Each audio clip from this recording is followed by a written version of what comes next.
Hello traders, Rich here and here's a quick but detailed update on Rose. As usual, if you guys like video analysis, let me know in the comments or simply leave a like. So let's get started.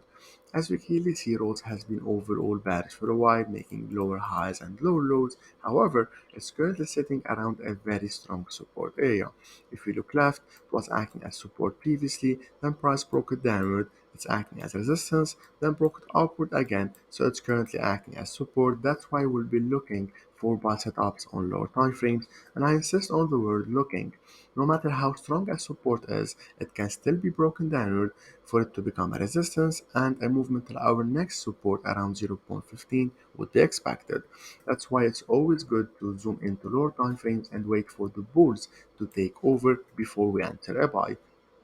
Before I zoom into H4 and show you the setup, take a look on the daily time frame. We can see that previously we got a big impulse movement, then a correction, a big impulse movement. And as you can see, this impulse is smaller than this one, and we are currently in this impulse movement, which is very flat and small compared to the previous ones, which shows that the sellers or the bears are exhausted and not able to make a deep correction just like previously. Of course, at least for now, but it doesn't mean that the bulls are in control just yet.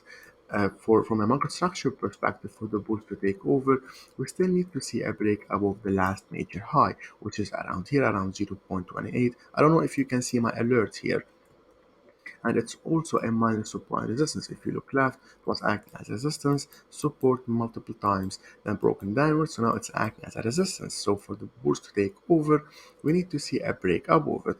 Now from a medium term perspective, since we are around a support area, we can also look for buy setups starting from here, unless of course, as mentioned, we have a break below it. If we zoom into H4, we can see that we've got a wedge pattern forming. Also, the impulse movements are getting smaller and flat.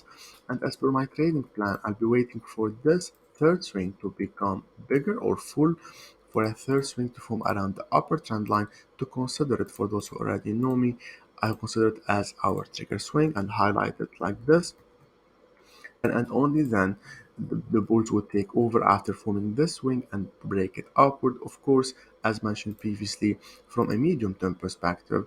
And then for the bars to take over from a long term perspective, we still need to see a break above this high.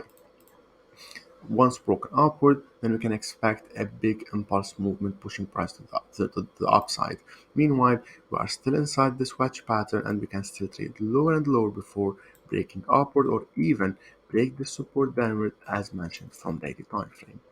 Best of luck, and I'll see you on the next one.